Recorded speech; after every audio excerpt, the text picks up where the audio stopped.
It was not easy for Agnes to manage the marketing department of a large company, but she was very proud of herself. She had come a long way to achieve this position and did everything she could to ensure that her department completed the tasks set by management and increased the company's profits. Today, Agnes had been working very hard since the morning, and her head was already reeling from the long hours of work. Suddenly, the door of her office suddenly opened, and Agnes, turning away from the papers, saw Stella, who had long worked under her and over the years had become a true friend. Stella reminded her that it was time to take a break and invited Agnes to join them for tea. Some of the co-workers were already drinking tea in the dining room and exchanging the latest news from their lives. Agnes nodded in greeting to the group, and after making her tea, she sat down a little aside from the main company, listening to the conversations only at the edge of her ear. Designer Natasha, as usual, talked about her son's troubles at school and problems in relations with her husband, and Stella talked about her fiancé, her engagement party, and bragged to her colleagues about her expensive ring. The women cast envious glances, bitterly realizing that their husbands were not the princes they had dreamed of. Agnes, finishing her tea, got up from the chair and went into her office. Her heart began to feel heavy. She was already 32 years old. She would like to have a family, but she had not yet been able to find a worthy candidate for a husband. Waving aside sad thoughts, Agnes again focused on the documents. But not half an hour later, the courier came into her office with important papers. Without taking her eyes off the keyboard, Agnes thanked him and asked him to put the package on the table. "As you wish, but I need your signature," sounded a pleasant male voice nearby, and only then Agnes looked up. An incredibly handsome young man was standing next to her, smiling and holding out the form. Agnes felt a flutter in her chest. Embarrassed, she tried to take the pen out of the organizer, but only awkwardly knocked it over with all its contents on the floor. Agnes rushed to pick up the fallen objects. The courier decided to help her, and when he bent down, they suddenly bumped into each other. Agnes began frantically apologizing. "I'll forgive you," the courier replied, smiling, "if you agree to have a cup of coffee with me after work." Agnes felt her mouth go dry, and her heart beat madly. The man's gaze was too insistent, and Agnes couldn't refuse him. The date went great. The man's name was Danny. He told her that he had been working in a courier agency for several years, but he was unable to get a promotion, although he had all the prerequisites for it. He himself came from far away. His whole childhood had passed in a small town, but he had managed to move to the city. Agnes understood Danny very well, because she too came from a small town to go to university, and since then her life had changed a lot. After their first date, they continued to communicate, and Agnes literally melted into the new relationship. She desired to be close to Danny, to make him pleased, to take care of him, and the man reciprocated her with pleasure. Eventually they began to live together, planning their marriage. Stella tried to warn Agnes because she knew Danny so little, but Agnes was thrilled and didn't see any reason to be worried. Soon, Danny and Agnes were married. The newlyweds continued to live in the spacious apartment that Agnes rented, and Danny, thanks to his wife, who gave good references, was able to get a promotion and started earning good money. As time went on, One day in late December, Agnes was rushing to work for an important meeting.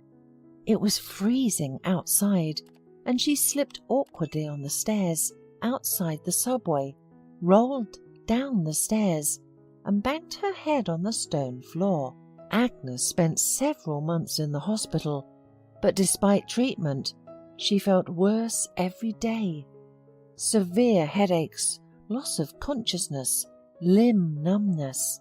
The doctors could not give an exact reason why the trauma she had suffered was worsening her health so rapidly, and after prescribing a bunch of all kinds of pills, they sent her home in a wheelchair. The immobile existence caused Agnes to become depressed. Danny tried to take care of his wife, but it was obvious how hard and unpleasant it was for him. He stayed home less often, saying it was because of his heavy workload, and Agnes, though she felt that her husband was not telling the truth, would not dare to discuss their problems in the relationship. She would have continued to justify her husband's indifference and coldness with fatigue, but one day he brought an unknown woman to their home. "Agnes, this is my colleague, Rita. We need to make a schedule for the near future and discuss the report for the month," Danny said with a strange smile. "You go to bed. I'll help you get settled." Agnes woke up in the middle of the night because of loud moans coming from behind the wall. She immediately realized what her husband was doing with his alleged colleague and felt sick to her stomach. Agnes called out loudly to Danny. There was an immediate silence behind the wall, and a few minutes later he burst into her bedroom with an indignant look. "What are you doing in there?" asked Agnes, but she didn't have time to finish as her husband ran up to her and roughly covered her mouth with his hand. "Are you trying to ruin everything?" he hissed to the stunned-looking Agnes. "I'm just having fun. I'm a man, and I have my needs. I figured no need for me to go to hotels since I have a home," he added nonchalantly. Agnes was overwhelmed by a wave of rage and resentment. "Have you lost your conscience? You think because I'm paralyzed you can do whatever you want? You're nothing without me." "You're wrong. You're the one who's dependent on me now, so stay quiet. And if you keep throwing tantrums, you'll end up on the street. Understand?" The man's voice was so calm that Agnes shuddered with horror and nodded fearfully. Satisfied with the impression he had made, Danny grinned and went back into the next room, where he continued to have fun with his girlfriend until the morning, while Agnes was lying there, clenched in her teeth, and tears were streaming down her cheeks. This went on for several weeks until one morning Agnes woke up thinking that she could no longer endure such humiliation. When she realized that Danny was not home, she tearfully called Stella, who listened to the whole story, immediately took Agnes out of the nightmare and moved her into one of the rooms in her apartment. But time passed, and one day Stella came to Agnes's room to have a serious talk. It was uncomfortable for her. The words were not coming easily, but she had no other way out.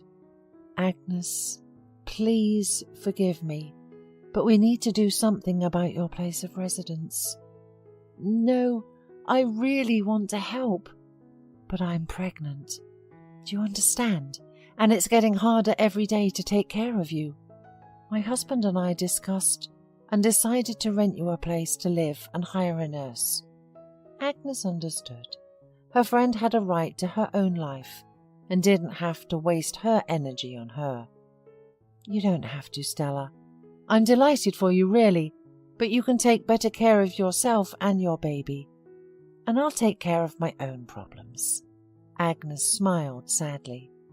Agnes wheeled around the city in her wheelchair, sinking into bitter thoughts. I can't go back to Danny. I can't get to my mother in this condition, it's too far away. And I don't want to go to the hospital, gasped the woman. Do I even need such an existence? I used to be a successful woman, and now I wander the streets looking for a place to stay. The reflection took her far away from reality. She drew pictures of how she could get rid of her worthless life, and didn't notice how she rolled to the edge of the roadway. Agnes only had time to notice the bright lights of headlights, the loud hum of cars, and felt someone's strong hands forcefully throw her to the sidewalk. Agnes opened her eyes and saw an elderly man in front of her. Are you out of your mind? He started scolding her for being careless. Yeah, I guess so, said Agnes indifferently, and burst into bitter tears. Mr. Webb, that was the man's name, rushed to comfort her. He worked as a clerk in a store not far from here, and on his way home he saw this woman in a wheelchair with a doomed gaze. He thought she was going to commit something terrible and rushed to rescue her. Agnes looked at this sympathetic elderly man, suddenly realized that she was glad she was still alive, and she felt ashamed of her weak thoughts. Mr. Webb looked at the woman in a fatherly way and asked what had happened to her, and Agnes told the whole story of her illness, adding in the end that she was now all alone and had nowhere to go. When the elderly man heard this, he thought for a moment. In the past, Mr. Webb had been a practicing chiropractic, but once he had been unable to help one patient and had lost faith in himself, became disillusioned and left the profession. Agnes listened to the elderly man's story and saw that the memories were not easy for him, but the fire of hope was already burning inside her. Take me as a patient. Believe me, I'm not afraid of anything, she said fervently. Half an hour ago I was glad to die, but now I want to try to make things right. Please help me.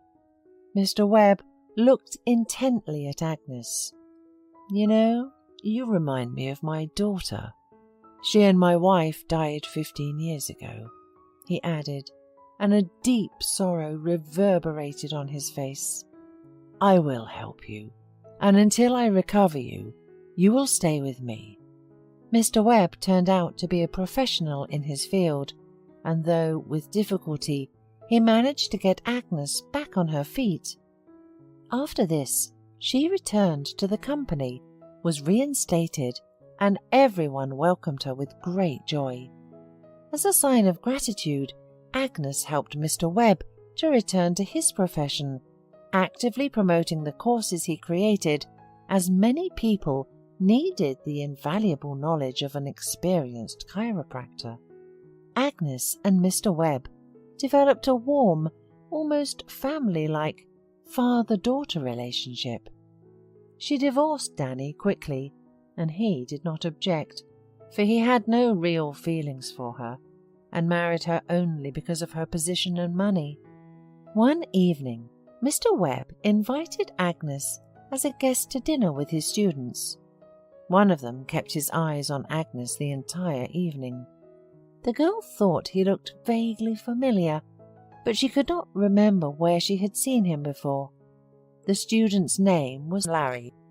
He and Agnes got to talking, then after, there were several more meetings in cafes, and, gradually, a romantic relationship developed between them. And soon Agnes realized why Larry's face seemed familiar to her. We met a few years ago in a cafe. Larry admitted cheerfully one day. "You were so pretty. I left you my number, but you never called. Tell me why." And Agnes remembered.